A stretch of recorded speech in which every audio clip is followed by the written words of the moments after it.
What if I told you the way it has always been done is not the best way? Facing your fears will change your life. The passion behind this journey is merging two separate worlds into one with the goal of creating value and awareness for a better life. I'd rather be sidelined trying to achieve greatness than watch greatness achieved and it only set on the sideline. Now introducing your host, Jacob Emery. This episode is brought to you by R&R Pipeline, an infrastructure company. Our purpose? Enhancing America's infrastructure with a safety-driven, integrity-led culture that provides an environment for team members to grow and thrive. Welcome to another edition of the Iron and Infrastructure Podcast, and today we have Mr. Brian Peters on, once again, with a lot of discipline in life, Brian. You got to have a little bit of dysfunction.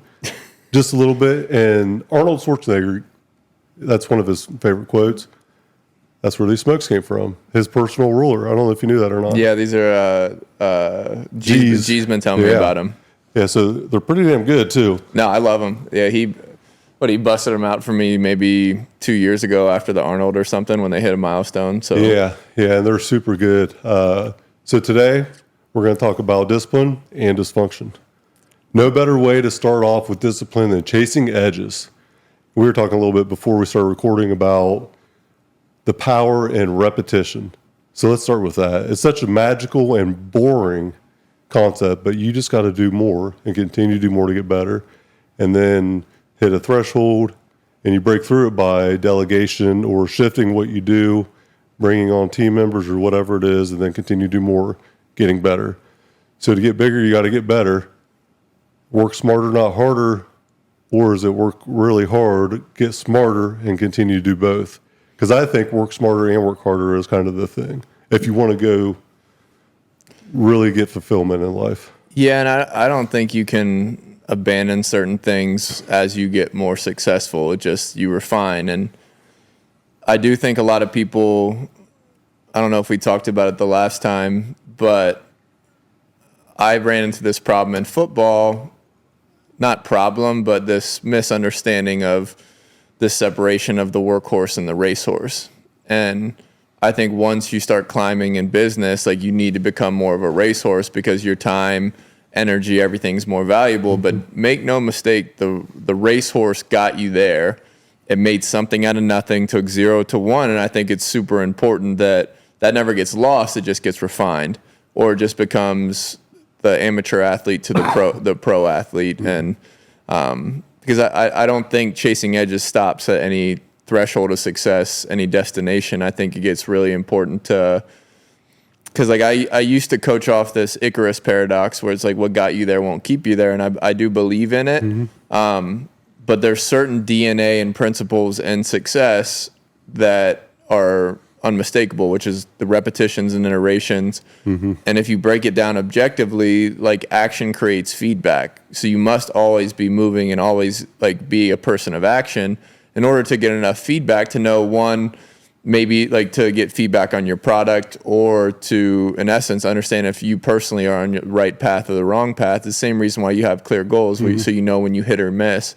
But that's what action does, is it creates feedback loops. And this is mentally, systemically, physiologically. Mm-hmm. And that's why if you're kind of aware of these feedback loops and you know how you feel and you know the status of your company or the ROI, like mm-hmm. we were already talking about, but or just like that whole profit and loss column, like, okay, this is all feedback. So now I either keep the path, influence systems, or I change. Simple enough. Goals are just a direction. Yes. And setting a far-fetched goal that's seemingly impossible and you got this great story and all this cute stuff behind of it is okay. We all need a direction, but without a roadmap to get there, without understanding what it's going to take, it's all for naught. So we don't rise to the ceiling of our goals. We really rise to our ability to scale systems. And it starts at a foundational level, and we don't get better at those without working very hard for a long time, establishing that foundation. Like certain things are inevitable and always going to be a part of what we do. Like the iron game is always going to be a part of what we do mentally and physically. that doesn't ever go away. We just evolve within that adaptation.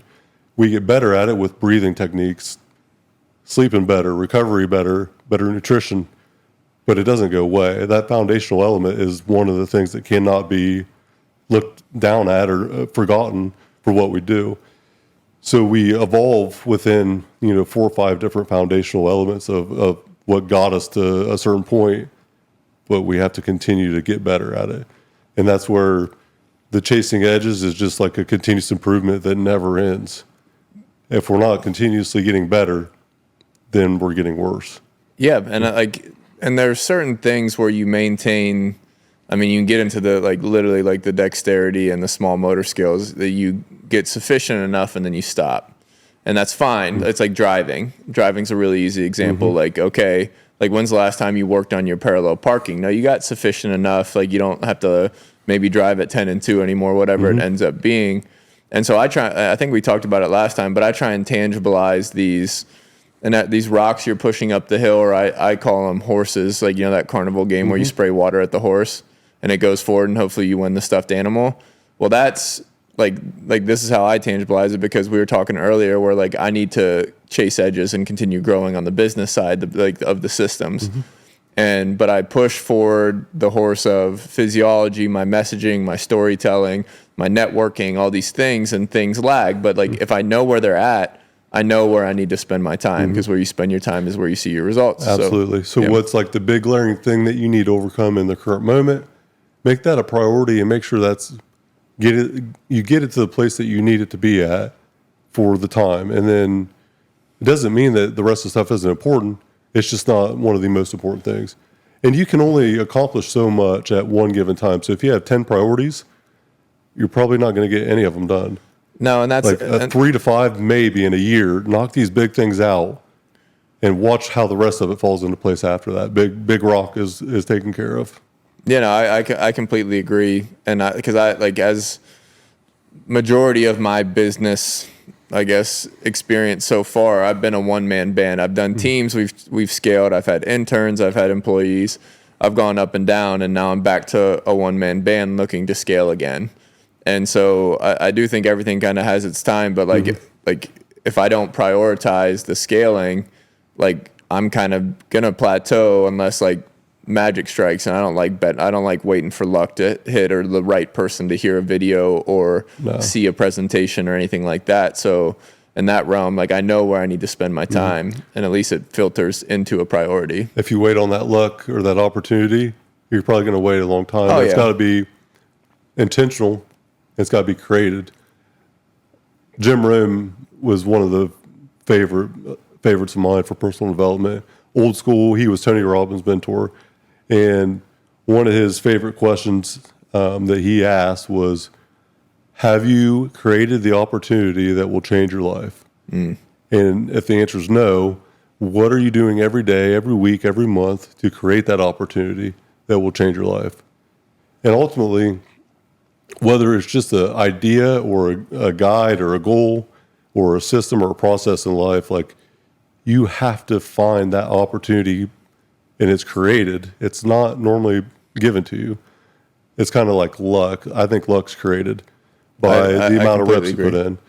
Gary Player, he always said, the more I practice, the luckier I got. And it could not be more true.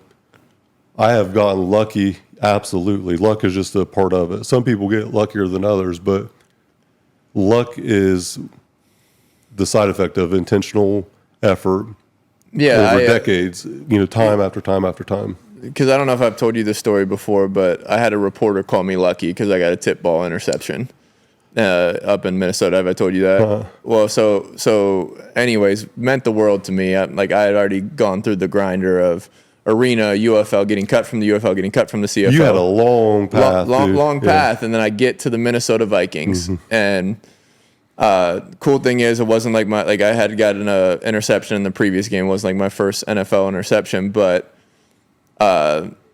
it's more evidence for me to make the team.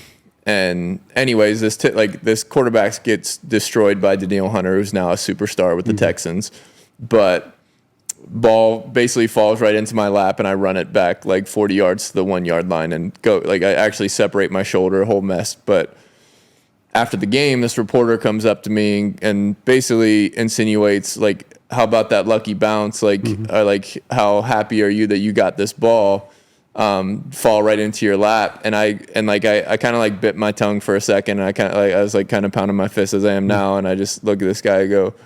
I go, this doesn't really affect me, but you are trying to break everything I've done for the last I was 26 at the time, 26 years. I said something savage to him. I was kind of mean, but in that realm, I earned every cleat in the ground on that football field. So you calling and trying to diminish my opportunity that I earned, maybe the bounce was lucky, but it's not lucky that I was the one There's that no fell luck in into. getting to the NFL, bro. No, Like and none. so I just made that distinction to that guy, and the guy, he just like kind of like tail between his legs, apologized, but like that's like so much like that, just like a microcosm for this thing where it's like I did all the things to earn the spot, and if the ball bounces my way, well, like that's what the platform that you earned got you. It's about damn time, because Yeah. I'm sure there's a lot of Yeah. times it didn't bounce your Oh, way, right? Like 1,000,000%, throughout all the trials and 1,000,000%, tribulations, you know, it's like, oh, I got one lucky bounce, and you're going to try to shit on it.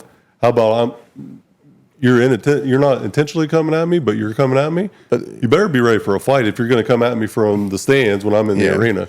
Yeah, I know my stance on criticism, like from the outside, there's no statues on this entire planet of the critic, you know, None. and so I've never taken too much like heat socially and from the media or anything like that over my years in football, but I never really put value to it because it's like the old adage that like don't take whatever advice from somebody or you wouldn't what's this? Don't take criticism from someone you wouldn't ask take for advice advice from. Yeah, like none of these humans know the human, and they know the snapshot, and they know the identity of a football player, but they know nothing about the complexities and the struggle and the journey. Yeah, it would be no different than your response to him being, my tip ball being lucky is about as lucky as you getting to interview me about the tip ball, right? Yeah. Like it would be the same exact Yeah. shot. How lucky are you that you get to interview me, Brian Peters, about this interception?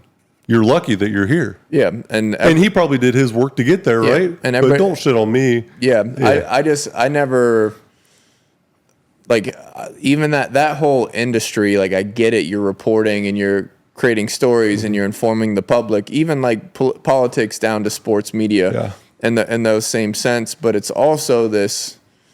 It is an observation art and pulling the facts and delineating them from what the real story is, or trying to build a superhero out of somebody who's potentially not, and or maybe they are the superhero and those things. But it's, and I don't want to hate on the industry, but like it's tough for me to, I don't want to say respect, but like that industry is so judgment based on snapshots as opposed to the movie of the human. And It's like a weather person that, you know, Yeah. a weather man or woman that is on the news every night. They are using non-factual data to estimate a possibility, and they are never right and they're never wrong. And no matter what, they don't have any whiplash about it because it's just a prediction. Journalism is it's just an opinion. yeah, and obviously the opinion based things are, and like even when you get into the history of the news, like whenever the newspapers, I think it was like early 1900s, found out that the product was the consumer, obviously, and like advertising prices go up, and then they do their market research on like, hey, what makes people read the news? Negative headlines, okay, and then it is what it is today. And that's why I always like the perspective of like be conscious of where you get your news. And like everybody, like with the flood of news and information now, people don't realize that you become the product. And like I always, like somebody just nudged me that way, saying like, if you're not paying for something, you're the product. And so that hit me pretty hard because like that's the social medias. Obviously all the news channels outside of you, like paying AT&T or whatever your cable provider is. But If you consume garbage, what are you going to put out? So garbage in is garbage out. You know, you are really a product of your environment, the people you're around, and then the media that you consume. yeah, and like, but that's, I lump all that into diet in general. So now it's like, obviously I need to be conscious of what I put in my body because that's what builds me back, or like is the depiction of the resume that I look in you. I know you don't like put Cheetos and KFC in your mouth every night, you know? And maybe like a hot stove burns all wood too. So maybe you're one of those humans, but It's not me. yeah, but in general, so you have literally like your food diet. Now you have like information and you have relation diet. And like, if you mind those three, like you get pretty clear on like what's bullshit, what's not. But like, and that's where like, cause I have this conversation with my girlfriend all the time, because like we both think we're in our echo chambers. And but that's really what we created, because all I listen to is physiology-based podcasts, psychology-based podcasts right now, and she hates those. But then, and like I like her podcast, so we default there more. But we listen to bear attacks and animals and nature and all this stuff. But if you understand and that's why like being able to step back and observe what your diet of information is, even do a little research down to like the credibility of some of these reporters. Yep. It opens your eyes to, I'm only getting one side of the story. There's an agenda. There's always an agenda, Yeah. but when you step back and like even evaluating it to the point where, hey, when's the last time I learned about the opposing argument? And that's like Republican, Democrat in that realm. But like for me, like I get heavy into the science of the breathing and the physiology, but like actually like what's the spiritual and the feel and that kind of thing. And when I am able to connect both sides with science and feel, and it just increases my capacity to relate to others, but also it just keeps me from rooting my identity into the information I consume. And that's why it's like that, like it's not just what you eat is your diet, it's what you consume in general. 1,000%. And like this is a consuming conversation is what I'm referring to, is what I love talking to you, because just to round it out with, because I had to trim my circle over these last couple of years, and it's the first time I've been home in Ohio and all these things. But like a really clear distinction I have now is like the remember when friends. I think it's from The Godfather or something, but like the lowest form of communication is the remember whens. It's like, hey, remember when we did this? Remember when you did that? Remember blah, blah, blah, blah. Like you're just telling old stories. Like there's a time and a place for that, and I love those. Like having beers or like doing Thanksgiving and Christmas. Yeah. Cool, that's what those are for. But when these people are not bringing and thinking and curious and growing, like it is such a clear distinction in conversation that I just once I heard the remember whens, like I became so hyper aware of when people were talking about the old times as opposed to now and the future. And I go, shit, I need to cut some fat. Yeah. And most of those people were fat. Yes, I'm sorry. Yeah. Yeah. But it's probably true. You think about like gratitude. I have gratitude for my past because it shaped my present and it's helped me create a better vision for the future. But I don't look at the glory days like my past. My past is nothing but a collection of experiences and learning lessons that I've connected together in my own like creativity to be where I'm at today. And it's helped shape where I want to go in the future. But the remember when, you think about remember when, most people that tell that story are telling it as a highlight of their life. All of my highlight reels are coming up. You know, for the most part, I am grateful for moments in life, but most of the moments that I reflect on now are more about adversity and then what I did with it to get where I'm at today. And I do appreciate all the good times. I'm a very positive person, but I'll remember that football game or that catch or whatever that moment was about the good old days right now and where we're going. And I think the people that quit learning fantasize about what they perceive as what their past was, because they're not doing anything in the present or the future that is going to create a better highlight reel. Yeah, and I think that's a great point, just for the fact that, because like I steer everything towards like return to nature, primal psychology, physiology, and that kind of thing. And it's such a clean, like, so even just like shorthand, I say like, if you're looking back at the past, you're learning from it or you're laughing at it. Like that's it. Ooh, that's good. And so like, if you understand that relationship, because you can't change the past. And obviously this is the logical side of like what we should be doing. And then if you look at the future, like nobody can predict the future. Right. And so now you're kind of stuck with this small window, and because we were talking about 10 and 5 and 3 year goals earlier before the podcast in that sense, but the reason why you can't create like a 10-year action plan is because one, we can't predict the future, and 10 years from now, like just it's really this rule of proximity is the farther in the future you are looking to execute, you choose more from values than action. Like this is the psychology side of it, where the example I always say is like my brother asked me to watch the kids, like my nieces, because they're going to a show next month. Well, it's actually on my busiest day at rush hour and all these things, and it just destroys my schedule. But because I'm a good brother and I choose that value, or because I want a successful company, I choose this value, but I'm skipping all the work and the micro decisions and habits and discipline that actually lead to the success or me getting there on time and being a good uncle, you know? But like, It's so tough. but dude. it's the fun side of understanding the psychology to all this, because like this is I nerd out on some of this stuff. Not nerd out. I find look at the information and try and find ways to story tell and get you to like, it's more like I tell people I dissolve problems as opposed to solve problems, You're a because psychopath that's obsessed about getting better. Relatable. It's relieving because so many people struggle from stress and anxiety. Obviously, like people say anxiety is future, like regret and all that stuff's in the past. But if you understand what the system is and like in your brain what it's for, like, and also we talked about just coming full circle, but before the podcast we talked about the grapevine deal. Like how much messages get distorted in the grapevine. Your memory is no different. And so the farther away you get from it, the more thwarped and really the more compressed the memory gets. Because like stupid, like tell me about your high school graduation or prom or something. Well, it was good. It was a fun time. My family was there. Well, that's 6 words to like handcuff you to that memory. And so it gets condensed. Unless you sit there for 5 hours, you're not going to relive prom, you know? And so the goal is to understand that like the past, and really when you get into it, our memories suck like really bad. Very vague. You remembering and it just gets distorted. It's grapevine. And then when you appreciate the fact that you've changed from your past too, even because like this is scaling, and this is why I think it's important for people to understand that you can't compare yourself to others.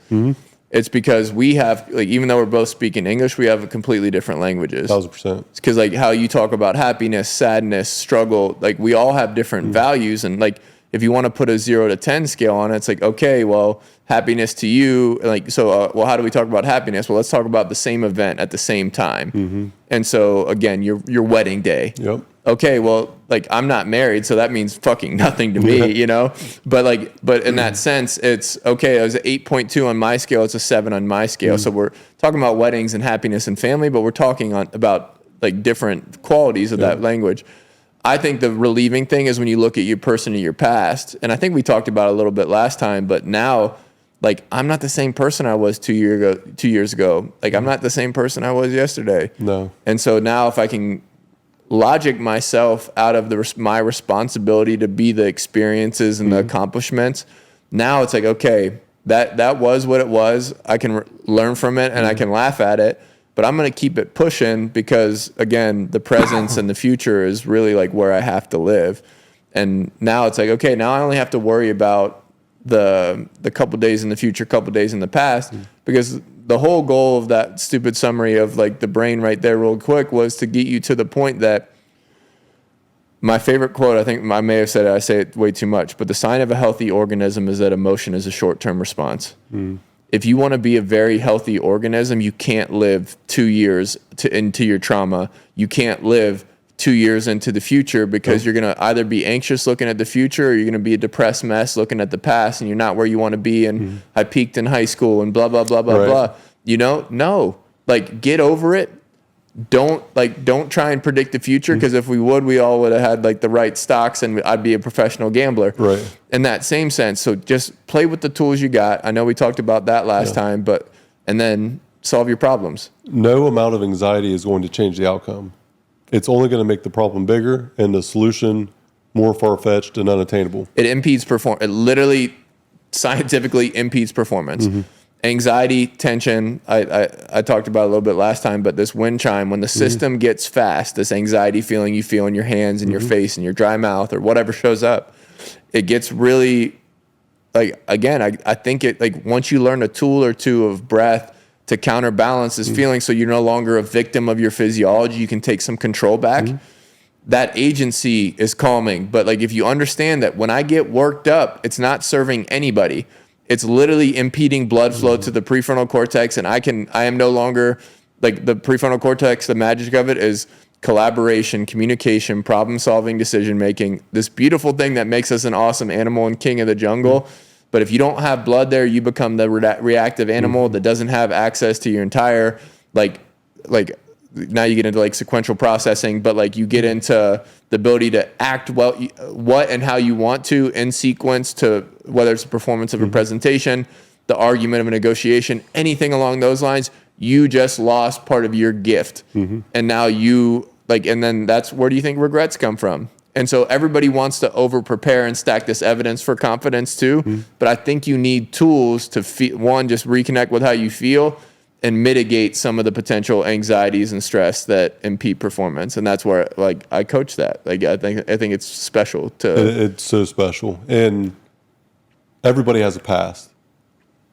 Everybody has a story to tell. Everybody's perception of that is going to be different.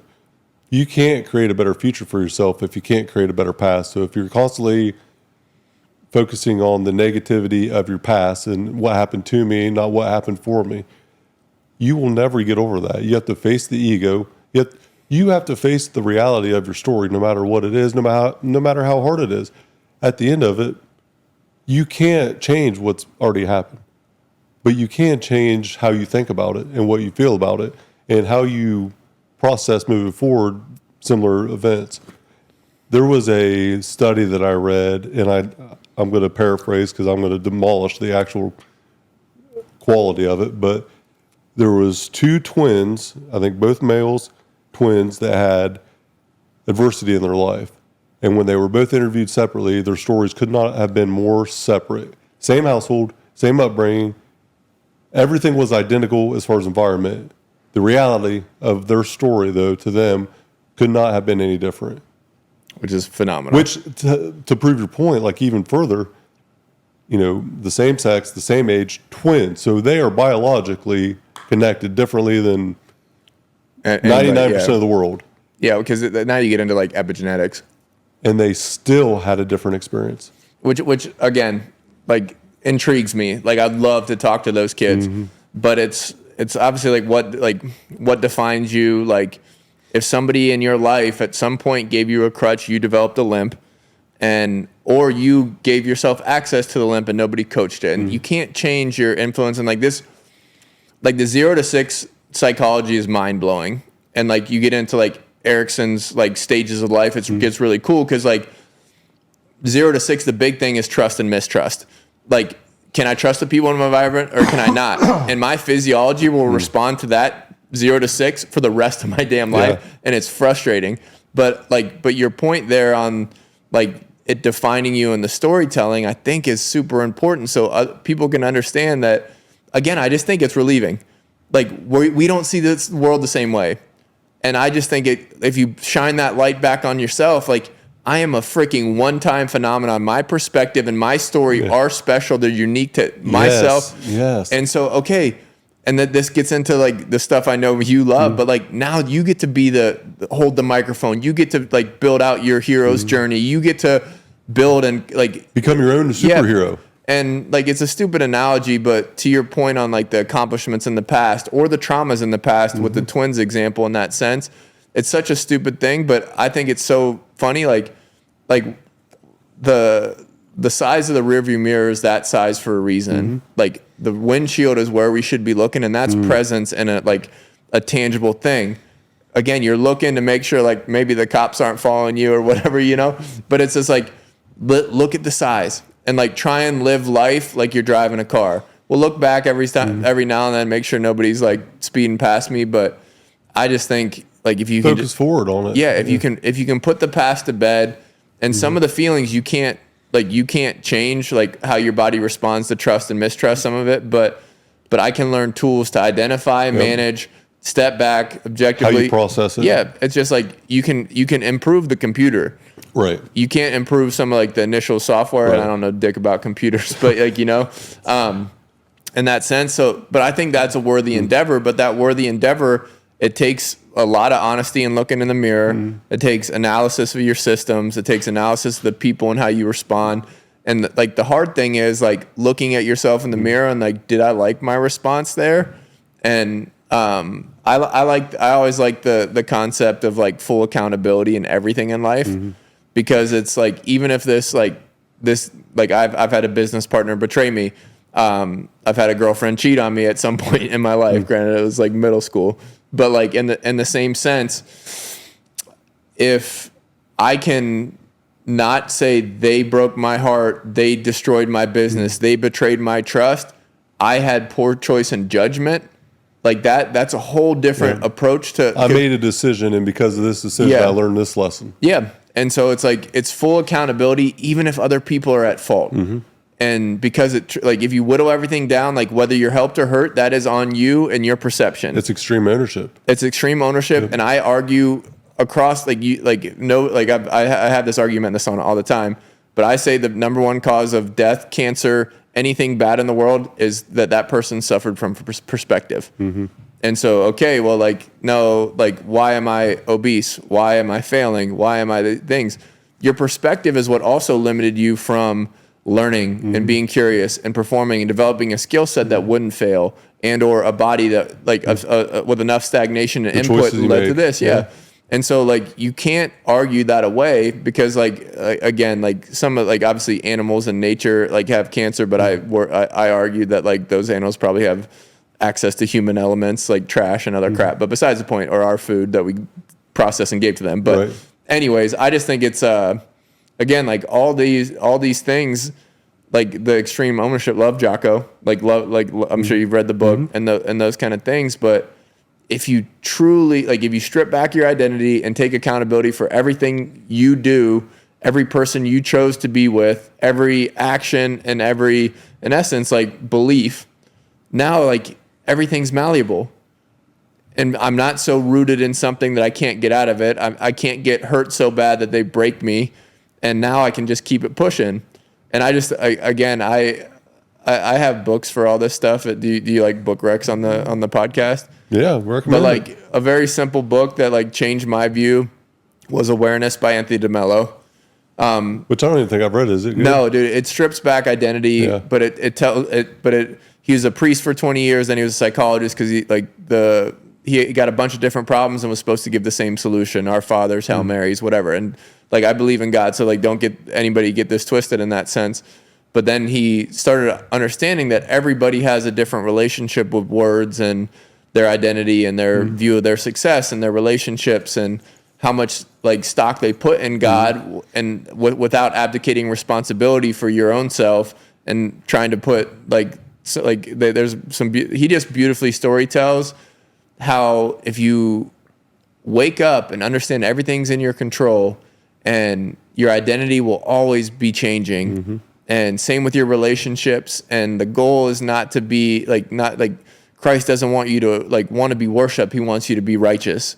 And so he hides the story of Jesus and basically says no, you're supposed to be comfortable with the sinners and saints and not judge people. Yep. You're supposed to spread love without expecting love in return. And you become, anyways, he strips. For me, I read it when I was transitioning from football, and it got me off my ass, and but there's forgiveness built into it about the topic we've talked about this whole time, that I can't be held responsible for everything that happened when I was asleep. I'm awake now. I understand what influences my identity. I understand that all the traumas and the broken hearts and the failures were actually my fault. And I'm fine with that, because I can go, because I get to choose my perspective. I get to choose my identity. And anyways, it's beautiful. But, and then when you start to get into the future and past psychology, a really cool book is Stumbling Upon Happiness. I'll check it out too. Yeah. I have a whole entire list. My assistant keeps track of it. Yeah. She's it's beautiful. It, and I'll even share it with you. I'll get it sent over to you. But the Stumbling Upon Happiness is really cool, because they give you a documented experiment, and so they basically say this is why our short-term memory is bad. This is why our mid-term memory is bad. This is why our long-term memory is bad. It's supported by science. Same thing in the future. And that's why Stumbling Upon Happiness becomes kind of the driving in the windshield analogy, where it's just no, all you can be is in the car and driving. You can look back every now and then. You can make sure in the future you don't hit a semi, but at the end of the day, I got to be here, or else the car is going to go off the tracks. Yep. You know? Well, and there's so many dimes you just dropped there, but the mirror analogy with the rearview mirror, Jason Thomason. I don't know if you met him or not yet. He's the owner of CrossFit Uprising. I mean, you know, he's running the gym, and he had a really, really bad past. Basically, one of the most incredible and also insane stories you're ever going to hear. Selling drugs at 12 or 13 years old, broken home, prison, very long sentence before he was 21. Like, incredible. So this was 20 plus years ago. Has a felony on his record, can't get any opportunity because of that on his record. And I'm talking to him one day, and I'll never forget him framing this, but he said, the day that I walked out of that prison, my last day there, I got picked up. Every rear view mirror I shut. So the two on the outside and the one in the middle, put him where he couldn't see him at all.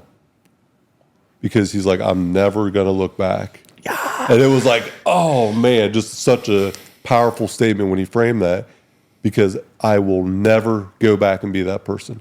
And he used that experience to become the person he is today. And he's an incredible person. Owns a CrossFit gym now. Like, I think 70-some members. He's really making an impact in the community. And he needed that life-changing opportunity. Me and G are involved in that, and like talked to him and showcased, hey, we see this opportunity for you. You just got to take it. And I think Corey even said to him, Jason, with everything you've been through, if you don't take this opportunity, then fuck you. Because the story's incredible. Yeah. But it's just right to your mirror analogy. Like, in that case, he can never look back.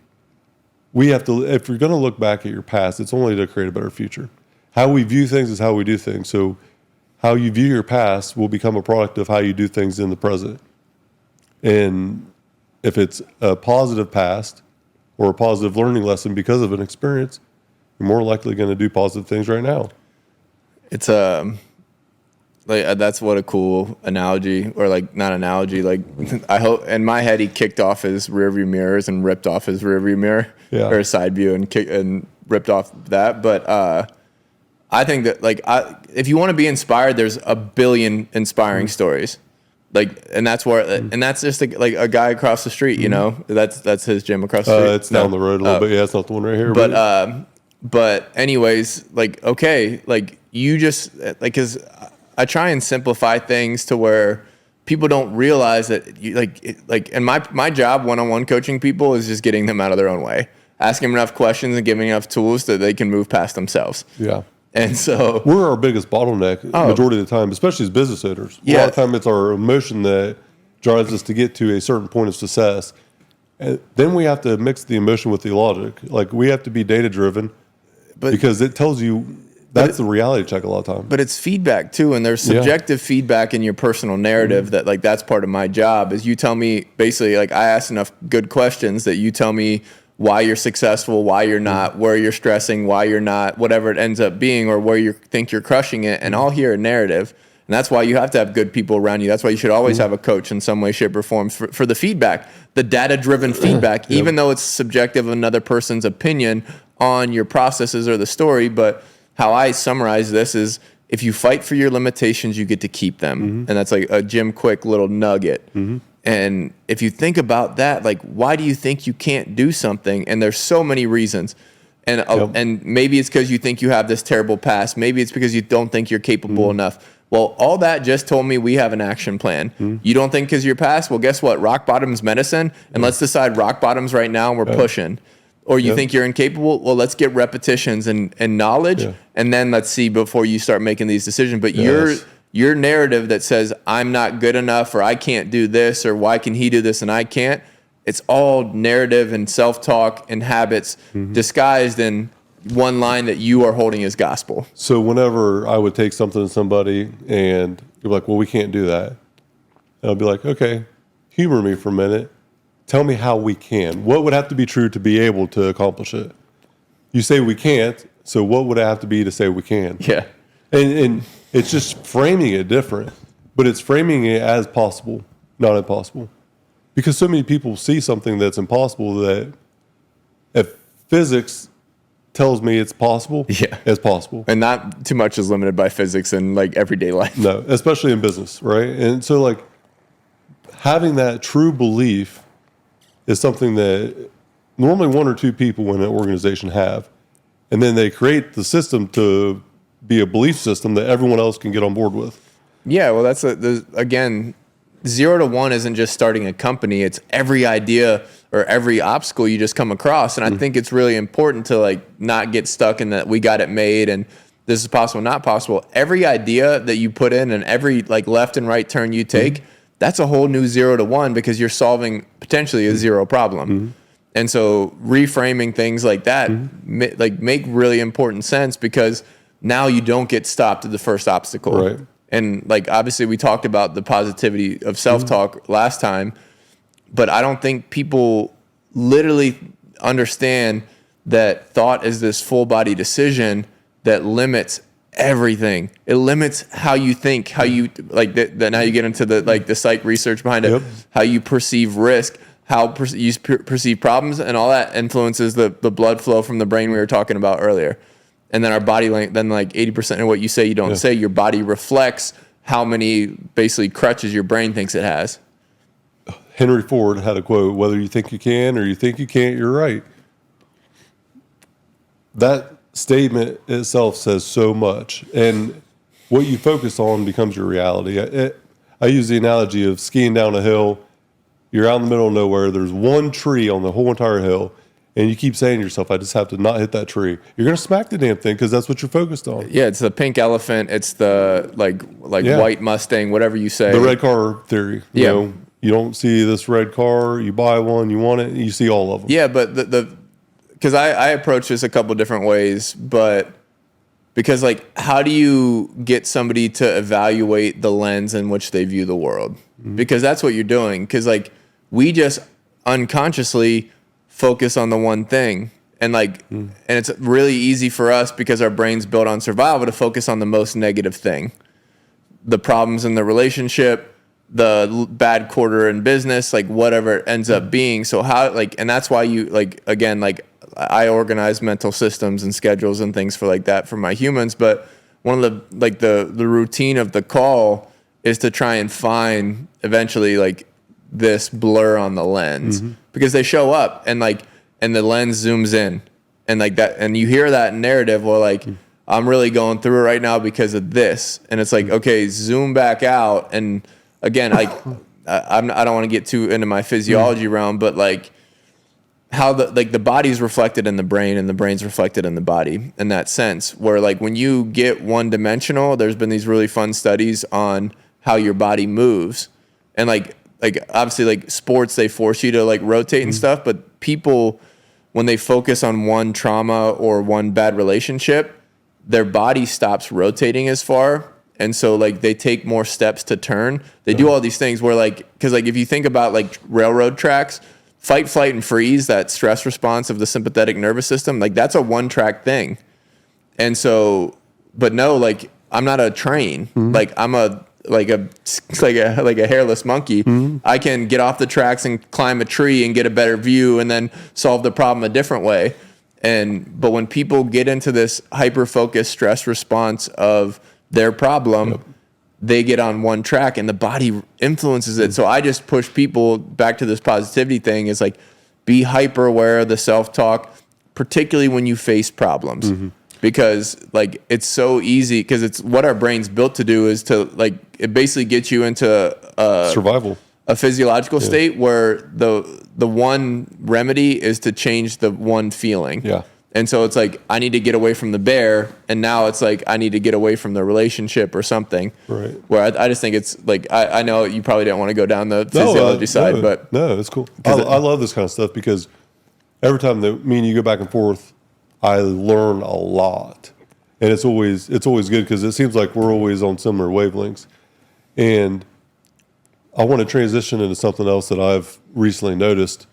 We don't see each other very often, maybe 2-3 times a year, right? Because we're hustling. Yep. And I want to know what your thought is on this. But you talked about skimming the fag, getting rid of the people in your circle that aren't elevating you. Basically, the old analogy of the 5 people in your circle. You become a sum of that. So we grow or transition or transform ourselves externally physically. Everybody can see it. It's visible. It's obvious. Had lunch with a guy that's in the banking world. Dropped a bunch of weight. He's changed his life. You can physically. There's a visible aspect that it's tangible. There's no doubt he's a different person because of how he looks. He walks, he talks, he acts different because of that physical change. Internal growth is hard to recognize, though. It's invisible. If you don't, how do you showcase internal growth? It's very hard sometimes. Yeah, and because you don't see it. And so, like, the ones that are closest to you are the last to normally see it because it's so micro over time. And the macro is only seen to the people you don't see very often. So I don't know if you've had this experience or noticed that. Like, sometimes the people closest to you don't recognize your greatness. No, like across the board, I've noticed it and I've seen it and I've coached variants of it in the same sense. But well, let's start with why physical is easy. Mm-hmm. Like it's input output. It's why we love the weight room. Like I do curls and I eat healthy and I sleep. Well, like my bicep mm-hmm. grows. And also from a feel standpoint, I can feel that in essence, like bicep contract. Yeah. The same thing happens in the brain, and it's the friction and like basically it's a distraction tolerance is one way I've heard it versed. But it's like when you're learning something new or a business organization, because I feel it when I try and learn business stuff, like on that side. But it's like that same friction that you feel when you want to get up or you change your mind or you look at your phone and X, Y, and Z. That's the same as locking out the last rep on the bench. Mm-hmm. And if you realize the tangible connection between what mental friction is, it's not physical toil and struggle and torque and force. It's that resistance, like I want to get up, I want to not do this anymore, I want to take this call, I want to like it's a discipline to finish the mental reps of like, and that's why you have a start and stop time on activities. You have, and like even when I teach mental skills, it's like because a lot of people don't like we talked about like the mastery psychology last time in that sense, but like they want to do it 5 times and think they got it. Well, it's like if I taught you to throw discus right now, you think you'd get it in 5 reps? No. 10,000 reps in it. Yeah, right. And so I try and tangibilize every little thing. So it's the path in the woods. It's like you don't walk through the jungle one time and look back and there's a path behind. You know, you got to like stomp that thing, get a bulldozer back in to there. The reps. Yeah, and so I like to, because like you're talking about subjective and intangible, but like what is borderline subjective, because it's at least the same person doing these readings and these gauges, is journaling. Yep. It's like how do I feel? Do I think this is working? Like very subjective stuff. Yep. Like, am I happier? Am I sadder? Like, and then like I always like I have journal prompts for my guys where it's like proximity to purpose, kind of like what we talked about earlier. Is who am I? Who the fuck do I want to be? And what the fuck am I doing about it? And the goal is just to take the intangibles and make sure you're on the same path, because a lot of like the benefits of what I do is feel. And I can read your HRV and your resting heart rate and all these things, but like unless you feel like you're sleeping better, unless you feel like you're more positive, unless you feel like you're more in control and like a subjective stressor of a public speaking engagement or something like that, or execution of like if you're a green dot on the football field, a guy I'm working with right now, of being able to like absorb, articulate, and make calculated chess moves versus a different like formation every time, then but do you think it went better? Yeah, I do. Okay, we're on the right path. I don't have all the feedback of like revenue in and like the business side, but if part of your game and your success is feel, energy, things like that are subjective, the only way to do that is write it down yourself, because I think journaling is cool from young age on, because like nobody's going to keep your history for you. Like it's your own personal history. Yeah. So good. But when it comes to subjective feelings such as energy and happiness and sadness, if you don't track it, we don't have any data points. And if I as a coach don't have data and I don't know if it's working, then I don't know what to adjust, and I don't have a feedback loop. You cannot manage what you don't measure. And don't regret much in life, but I wish I would have understood this when I was younger. From 16 to 17 to now, I wish I would have documented that 16 to 26 or 28. Yeah. The hardest days, the being broke in the trailer, the heat going out, $60 a week to eat on, and having to borrow $50 from a person, and it's the last time I ever borrowed money. Like all the pain, all the suffering, I wish I would have documented it. Call it journaling, documenting. Like I go back now and talk about 18 to 21 as a chapter or a period of my life, and I try to go back and document that time frame to tell the story, to create a ability to articulate that struggle, how I overcame it to get where I'm at today. I wish I would have done it then. Yeah, but it's fun. But you have to sit down for a long period of time to think through the years Yeah. and the months but like because I kind of did this with one of my athletes maybe a year ago. But we brought in other people that were there during that time and heard their perspective. And then, but it was like medicine because he didn't know his mom's perspective. Yeah. He didn't know his brother's perspective either. And they had, again, to our twins analogy earlier, but they also sparked up memories that he had forgotten because our memories suck a bag of dicks. Yeah. Sorry. But it's, if you understand that, that's also why you like maybe do some of the remember whens just to remember the good times, just keep it on track. But when you like, you want to get really clear on your story, like just know it's your story, Yeah. which is powerful. But at the same time, if you're looking for accuracy and more data, you need more variables. So good. I have a perfect story to tell you now because you brought this up and it just happened recently. So my last 2 years of high school were dark, blackout, drunk, going to school.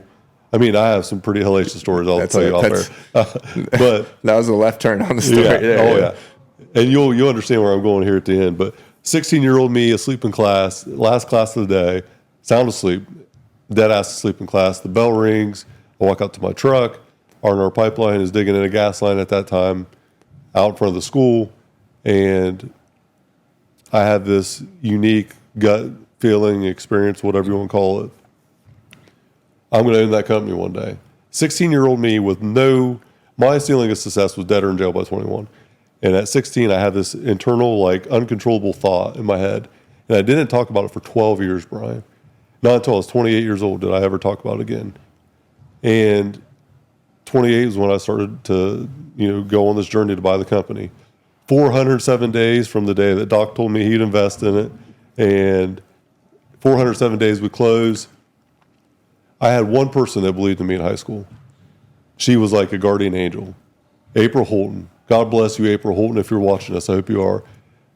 I just remember her being there, picking me up when I was down every day through the darkness. She'd give me a little bit of light. And she was like, for whatever reason, a believer in me as a person. And she didn't have any reason to, but she did. So I don't see her after I graduated high school. She gave me my diploma. That's who handed me my diploma. So from then until I was 30 when I bought R&R, I didn't see her at all. Randomly at church one day, I run into her after 12 years. She was probably shocked to see me alive, honestly. But she comes up, she gives me a hug, squeezes me, and looks at me. She's like, "How are you?" I said, "I did it, April. I bought an R&R Pipeline." Tears automatically start rolling down her face. And it was like 10 minutes of one of the most rewarding conversations I ever had because it was like, thank you for believing in me when I didn't believe in myself. That was 5 years ago. I didn't see her for 12 years, see her once. 5 years forward from that last point, I haven't seen her. Didn't forget about her, but didn't have any reason like to remember it. I started going back to the high school at the beginning of the year, but it was last school year. I'm going back now.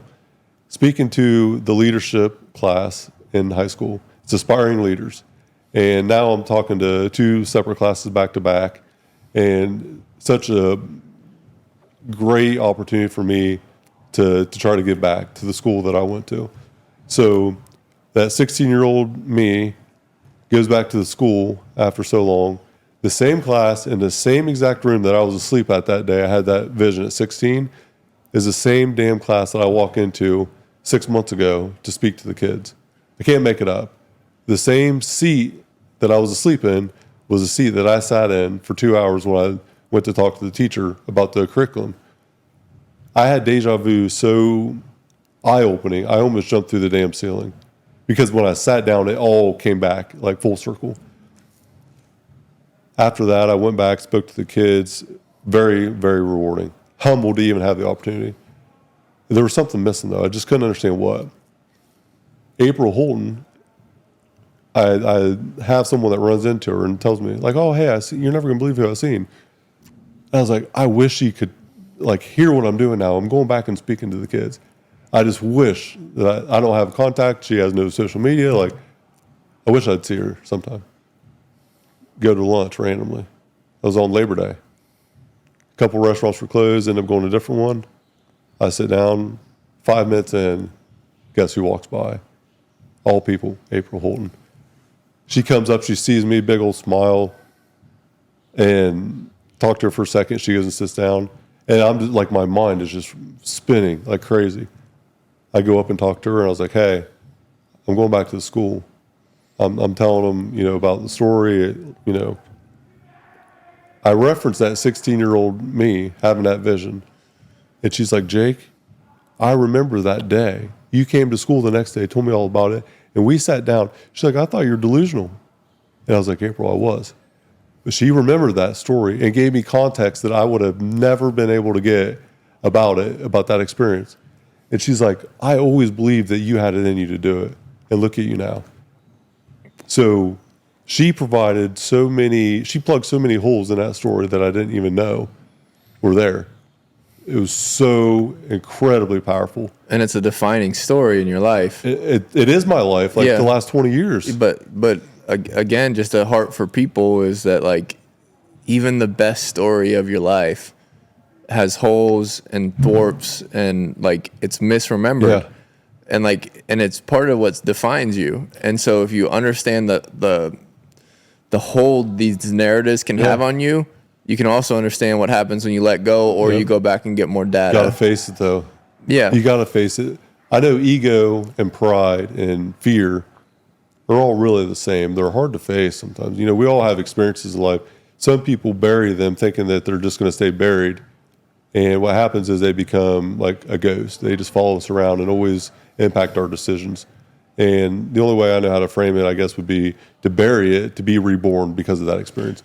Like, become somebody different, become reborn, or plant yourself and come out of it differently. Yeah, so avoidance isn't like a good tactic. When you think about it, no. I think it's one of the worst. Yeah, and when you look at avoidance, I mean, there's a couple ways to kind of. You're really deflecting the reality, thinking it's never going to come back.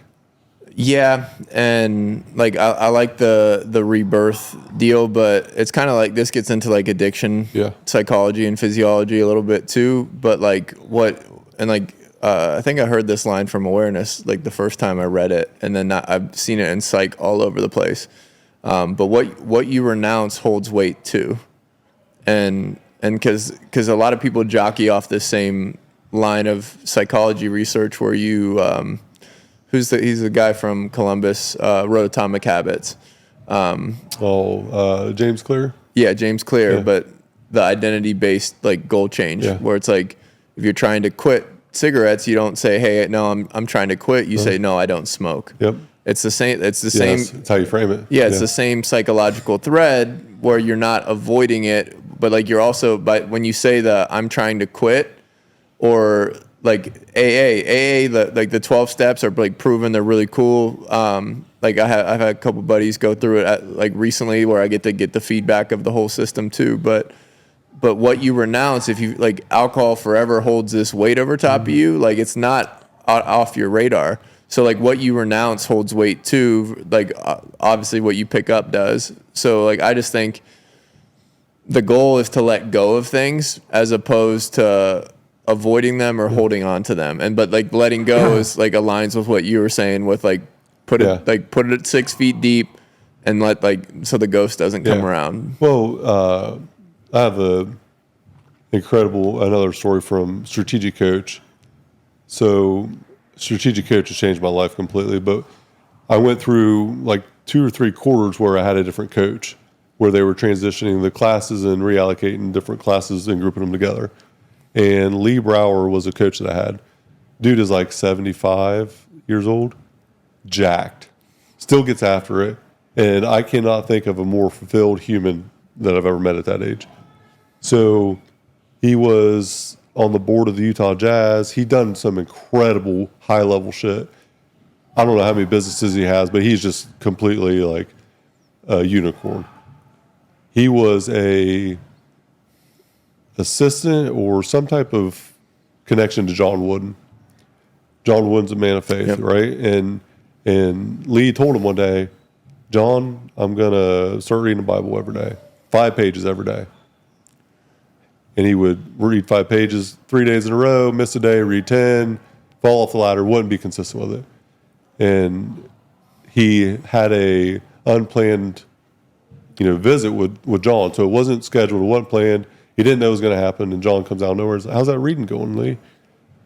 He's like, well, John, I'm not going to lie to you. Like, I haven't been doing it. He's like, well, why did you decide to do it in the first place? Will it make you a better man? Will it make you a better husband, better dad, better friend? And he started asking these questions to frame it and the reasoning behind why he wanted to do it. And he said, don't commit to 5 pages, commit to 1 word. And this story forever changed a lot for me. Start pathetically small. 1 word every day for the rest of your life. That's all you have to commit to. 1 word. That's it. And he's looking at him like, John, you're crazy. But he committed to it, and then he never missed a day since, and he read 20-some pages a day because of it. Yeah, and again, the momentum's the thing you're chasing, and the habit and the behavior in that sense, where I think people miss all the time, actually, in this category, but like, because I do the thing like where, like, what makes a good day? Like, what's the floor of your day? Yeah. Because everybody always sets the ceiling for like what a good day is. And so if it's 1 word versus 5 pages, like that's a big difference. Yeah. And then obviously you see what like 1 word bled into 20 pages or whatever. I think it's important to it's not realistic expectations, because like we really don't even know how powerful we are until we like commit and find like what our red line rate is. That's why I believe in capacity training as well. Because like just like your work capacity is off the charts. You see a 12-hour day of work and you're like, oh, okay, it's Tuesday. What do I do after lunch? Yeah. But like some people look at a 12-hour day and like that's like Mount Everest.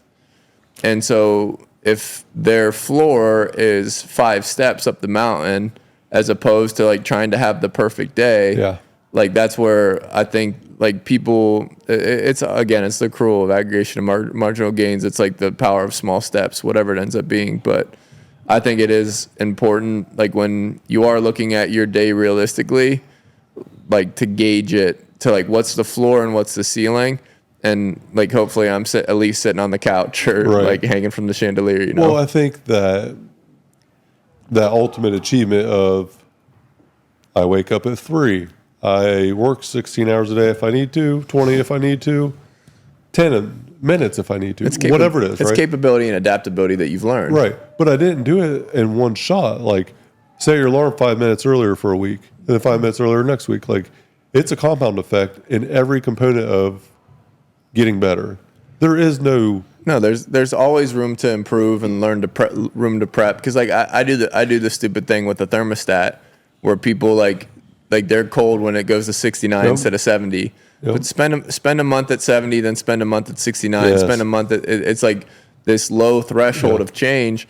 But like by the end of it, like they don't even need the heating or the AC on, because like their bodies can go from hot to cold and not be affected. What is the smallest amount of output for the biggest return? What can I do that is so small that will result in the biggest return on investment? That's where you start. And they're because this has become super popular in the strength training world with like minimum effective dose, because they're using a lot of like the velocity based training to gauge nervous system and stuff now, and so they have a new metric to gauge like what's an effective dose of change, because now they know when that person's output potentially drops, and so but I just like the verbiage of minimum effective dose I was like, what? Because like, what's enough just to create adaptation? What's enough to create a little more resiliency? Because like, you don't need to do more than enough. Like, you don't have to push the horse to the end of the road, you know? Because then you run out and eventually quit doing it, right? And most people, I'm all in, I'm motivated. Well, you know, let's address the reality of motivation. It is a temporary feeling to get better, It's fleeting, yes. but it is nothing more than a kickstart at best. It is a lighting a match that's going to burn out quick. Yeah, motivation starts you, like discipline sustains you. Absolutely. You know, I had lunch with the guy from the bank that I mentioned earlier. He came into my office unannounced one day and lost a bunch of weight. Like, he hadn't been able to do it for years. It's been like this pain point of his forever. And he came in, he'd done really well. And I've been talking to him back and forth a little bit, but I hadn't seen him. And when he came in, I'm like, man, this dude looks great. Like, completely changed life. I went up and gave him a hug. And he's like, man, you got me so motivated to listen to your podcast, checking out the training. Like, I've been committed for 3 months every day, like doing all this.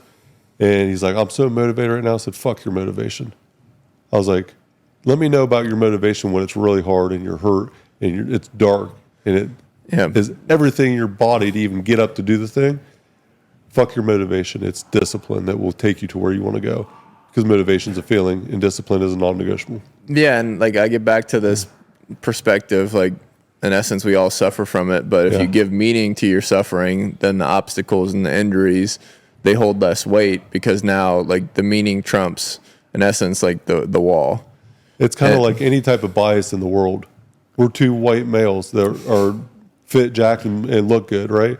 We obviously view the world differently than most people, or differently than a different race or different gender does, whatever. But yes, there is bias in the world. So what? So fucking what? Because is that going to be the thing that is that your story?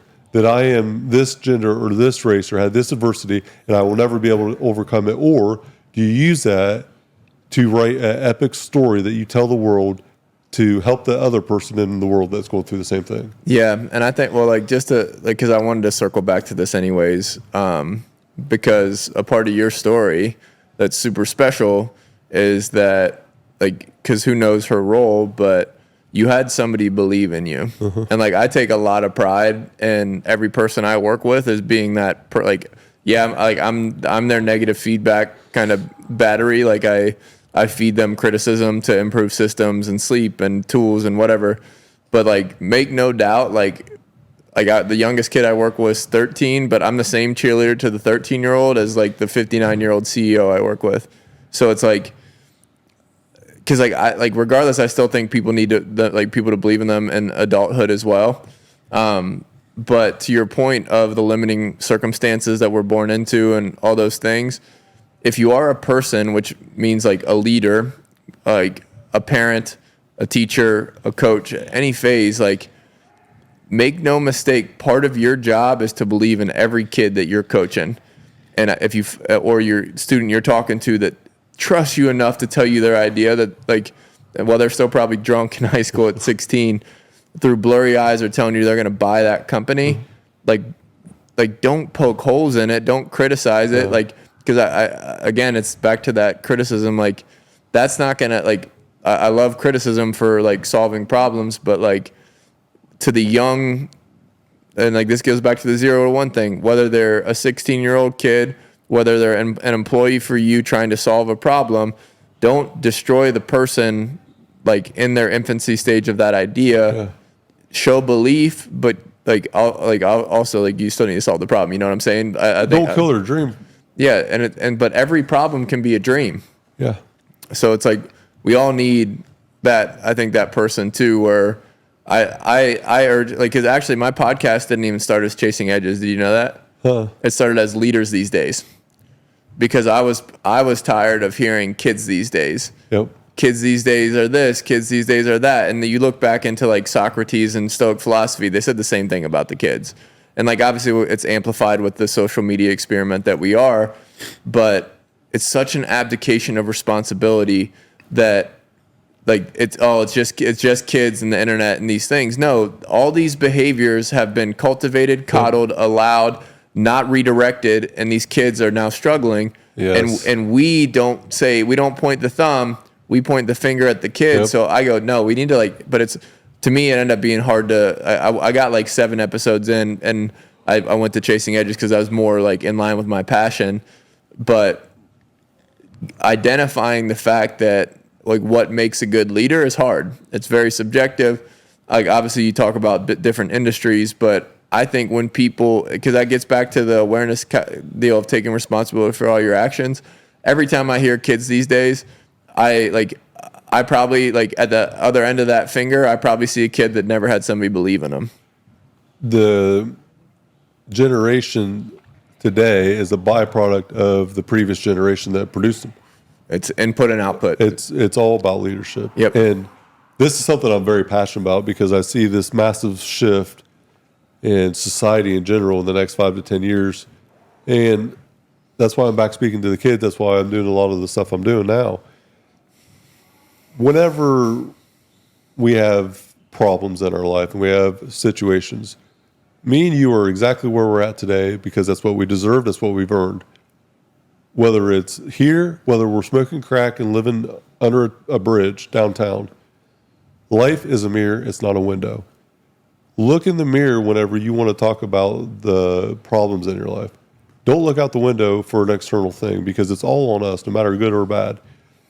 Whether you're helped or hurt, it's on you. It's on us. It's on your perception We of what's have happening. what we have because that's what we have earned and that's what we deserve. If we say we deserve more, we don't deserve it. We actually desire it, but we do not deserve to have what we don't have. But that should be exciting and freeing all in the same swoop because now it's like, okay, how do I get to where I want? It's on me, right? And it's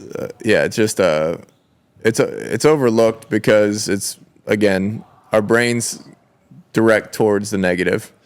And so, again, part of the relieving side of what I do is teaching people that the negative thing is just part of the human brain trying to keep itself alive. It's not built to thrive in the modern world. It's outdated software. So if you can have some grace when you get negative, oh, my animal is just being an animal because that gets built for like bear bites me, I don't fuck with bears. That's why I remember negative things, not this idea didn't work out, this person doesn't like me.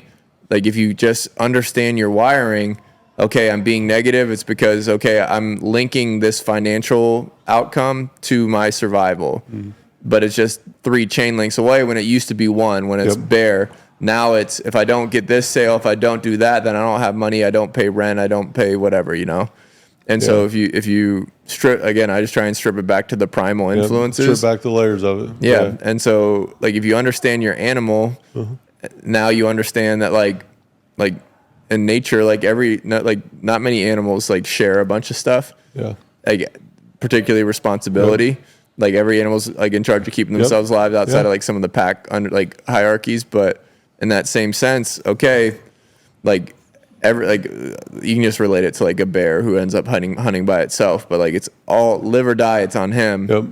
Like helped or hurt, it's on him. Lucky or not that the fish is in the stream, or lucky or not, and like because bears are actually scavenger, like opportunistic hunters, where most of what they eat is berries and plants. But people, we fear the negative bear attack because negativity holds weight. Anyways, I'm ranting, but Love it. I still love it. yeah, I want to throw something at you about leadership because it's something that I'm going to speak to the kids about coming up here soon. Throughout my 15 plus years in my career path, I've really seen 3 distinct type of leaders. I call it the 3T leadership: transformational, trained, and then terrible. A terrible leader is someone who leads others only to get recognition for themselves, to advance themselves. All about me. So these guys perform, I did it. Me, it's all self-induced. It's all about personal gain, professional gain on the back of someone else's performance. If there's a failure, it's their fault. If there's a success, I did it.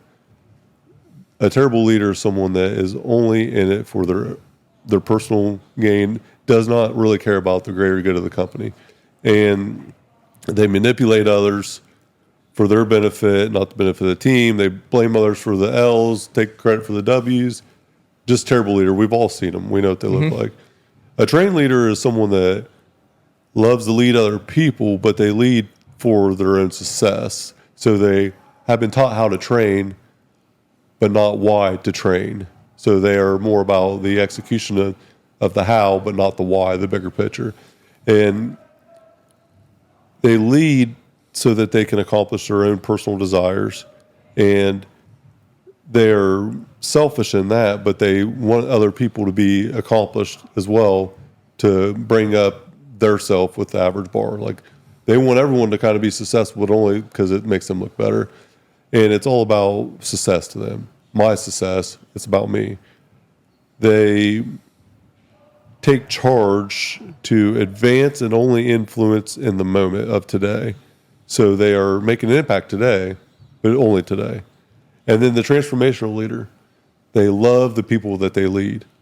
So they don't lead people to get better because they love themselves. They love the people that they lead. They care about them authentically and truly for the greater good.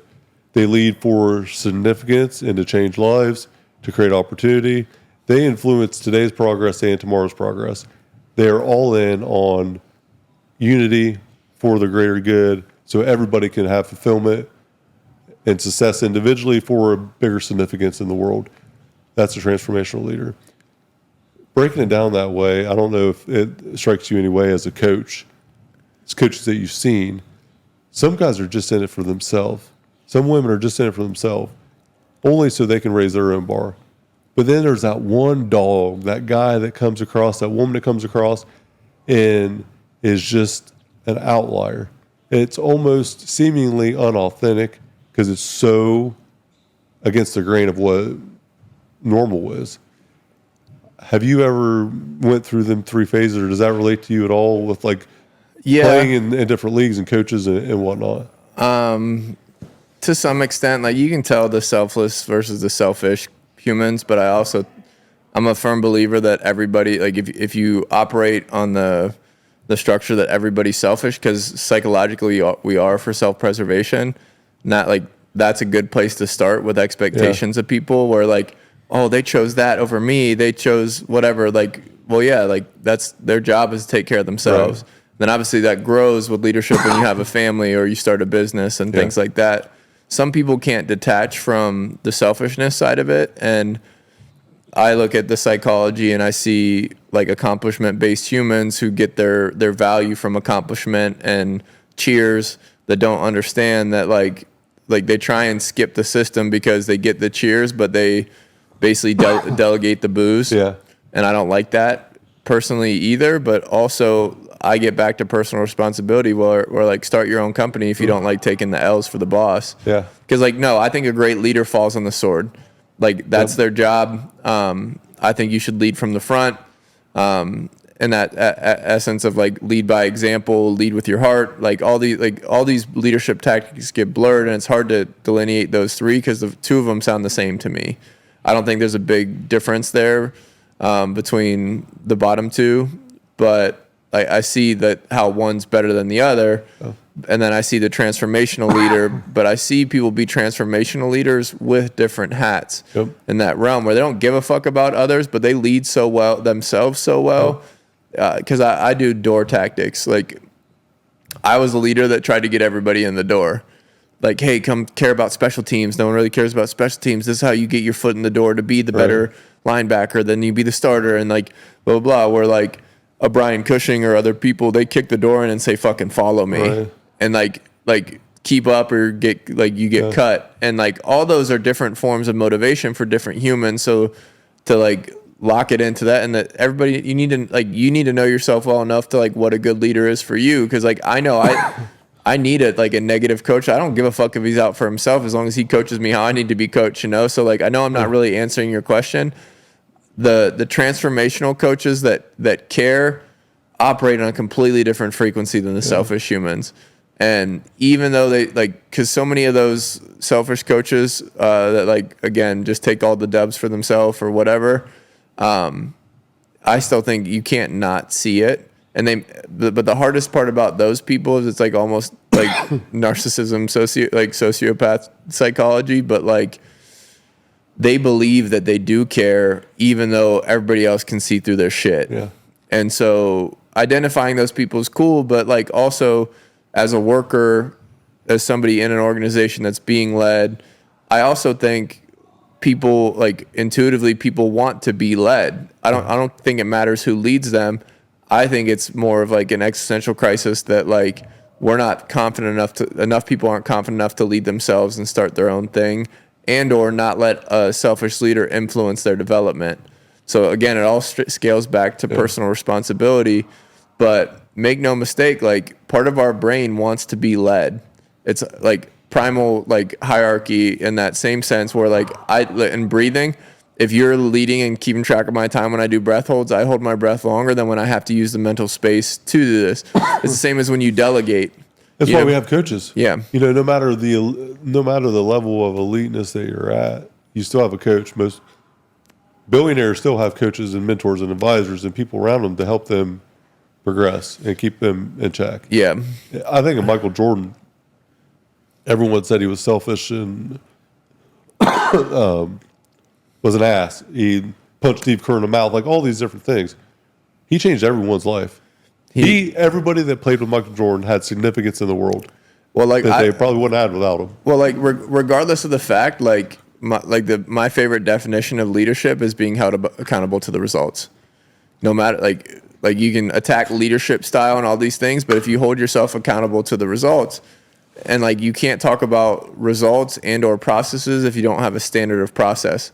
So Michael Jordan did the kick the door in and follow me, and I'll elevate the standard, and you can try and keep up, and that's like the rising tide lifts all ships kind of thing. But it's more like that's a ship with ropes pulling other ships up, I guess. I don't know, but besides the point, I think it is important to know that like you don't have to fit 3 leadership styles to be a great leader. If you understand the input and output of good systems, if you understand that like one of my biggest gripes with leaders these days in those sense is that they never communicate the standard that they expect, and so resentment builds or frustration and firing happens without giving that person the proper feedback. But really usually the feedback is you never communicated properly what their job was, or you played the grapevine game and delegated the explainer without them knowing the role. And so if you clean up comms, you establish this, and every team should have a standard. And like part of my gripe with sports is that like they change their standard every year. Like this year we're a junkyard dog. This year we're hustle, relentless, intensity. Like no, like what are your standards?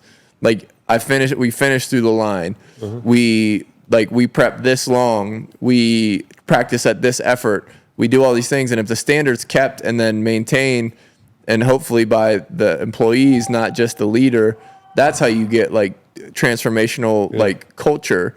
Because like leadership is like the chef of the culture in that sense, but like at the end of the day, like the workers doing the work need to understand the culture, the standards, and how to execute. I do believe it's on the leader. I hope they do it with a kind heart, and they want you to develop into a better like role in your organization. But selfish leaders can do that too, because like they can just gripe about the standard. If you're not hitting it, it's still good feedback. So I don't know. Like I'm with you. I know what you. I think I know. Anyways, the point I was being is like the leaders that care, that have like all these variables in their line of sight, and can again coach person to person, lead person to person, and lift everybody. Yeah, they're great people. And like the Nick Sabans of the world. Like I've talked to plenty of guys that played at Alabama, and he would learn all 12 people in their family, and he knew the people he was coaching. Do I think that is better leadership? Yes. Do I think that's a transformational leader? Yes. But they also establish the standard, and so like leadership can still work if you don't give a fuck too. But I think I'm missing on the question, but no, I think you hit it, because it doesn't mean that a transformational leader doesn't mean that you like the person, or that they are coming at you with like positive feedback and good gestures and all, like they are wanting you to get better at all costs, because that's what you signed up for. So when you went to the Texans, you went to the Vikings, like you knew it was going to be hard, and the days that you wanted to quit the most was the days that it was the hardest. That's what you signed up for. And sometimes the reality of perceiving what hard is going to be and the actual like hard in the moment is completely different. Yeah, and you, that, you basically agree to take this journey that is extremely hard, and sometimes someone has to be ruthless to get you through that time. yeah, and again, like you also got to look at business structure. Where like football, I have access to 5 leaders every day. Like I have the head coach leading the first meeting. I have my position coach. I have my special teams coach. I have the leader in my room. So like, but that's why if you're just looking at it from the top down as opposed to like the ground up, like that leader needs to give a fuck about who's communicating, how they're communicating, the standards of the team, because then you're going to get everybody else's fingerprints after that. DC to linebacker coach to leader in your room, and all these humans are different. Where that's why you always got to look at, I think, an organization like an organism, where it's like you got to find the viruses, you got to like, how do we keep this healthy? Plug the holes. How do we keep the neurology and like the synapses happening at the right pace? And it's like, okay, but it changes when like somebody gets hurt or somebody's sick or whatever the hell. And I just think, again, at the end of the day, I think leaders that care are way more effective, that are empathetic, but have that polarity that they can be this kind-hearted leader that like is aware of everything and cares about everyone, but also can like crack the whip and hold a standard. And I think there's a difference between letting people get away with shit, not holding them accountable, and being empathetic and making sure that. Oh, 1,000,000%. I struggle with that because I'm a people pleasing kind person. I think. Like, I always thought I was good at building relationships. I thought that was something I was good at. Come to find out, I took that Clifton Strength Finder. I suck at it, and I was like, it was paradigm shattering for me because I thought what was a strength is actually not. Yeah, but you find out what to work on. Well, and it's more about influence. So if I'm inspired by someone or someone's inspired by me, it's a lift both up. If someone's a victim crying about their problem, I don't give a shit about that. Like, yeah, and we talked about self-pity last time, but like I think a common coaching flaw and leadership flaw is thinking that what influences you influences others. Oh, that's good. And I think that's a big problem because in my world, I call that you got to learn the learner. Yep. And if you can learn what motivates and what like raises everybody reacts to communication differently. Yeah, and I get into that 0 to 6 psychology and physiology, 6 to 12. Like these windows, they do influence how we respond to certain people in certain situations. So it's like if you learn the learner, but learn the influence. Like what influences this person? Like because some people they're just there to get their check. And because they need to pay the bills. Other people, like, they have aspirations to be this, to start their own company and stuff. And I like, it's a stupid line from Ted Lasso, but like a good lead, like they say mentor, but like good leader, a good leader expects you to move on. A great leader knows you will. And so like, yeah, I want the leader to like give more and more capability to make the current organization good, but they also don't get spiteful when somebody leaves and starts, because I think that's very common too. So if you understand like all those governing dynamics, I still think you're going to end up with like a transformational leader because of that kinder side, I guess. So, and I've heard this since it happened to me, but it's been something that I've heard, in other places, but had a situation where it was not in the best financial interest of me and my business partner to invest in the team in this particular instance. And the question that was presented from a consultant was, what happens if you invest in the team and they leave? And I said, what happens if we don't? Yeah. Then they say the same thing that revolve, but we want to invest in them and develop their skill set enough that they could leave, treat them well enough that they stay. Yeah. And it's so like, just because you press one button doesn't mean there's more to press. Right. And so, but if you get lost in that clear delineation, like what if, and like, again, like I always try and push people towards the what if it does work out. Yeah. Cause like you can always solve the next problem, but cause like my mom used to give me shit, like, cause like I would date around a little bit and then, or like I shouldn't put all my information, but like the current girl I'm seeing doesn't live here. And she goes like, well, what if you do this and it doesn't work out? I go, Mom, like, I don't play the, like, what if it doesn't? I do, like, what if it does and I get everything I want? Yeah. And so that's just the first problem. So, like, what if I make this bet or this risk and invest in this person and then another problem comes up. Well, I'm going to solve that problem. They When it want arises. to, they want to leave. Let's solve the leaving problem. Let's make it so good they can't leave. Easy deal. But But then it might be the best for them to leave, even though it might not feel like the best for you. Yeah. It might be meant to be. yeah. And so like again, where you spend your time and money is where you see your results. And like you're not going to see results from your people unless you invest time and energy and effort and money into them. But again, like even if they're there for a small window, I see elevation of a standard. Yep. It brings up that average no matter what. There's going to be a better culture because of it. Yeah, and to that extent, like football's fun because a lot of times like some guys get special treatment or some guys get more money invested in them and that kind of thing. And you see the benefit it has. Like I don't think it's great for culture treating people special, but when other people get more, like they get more reps, they get they get potentially more resources, they get more time with the coach.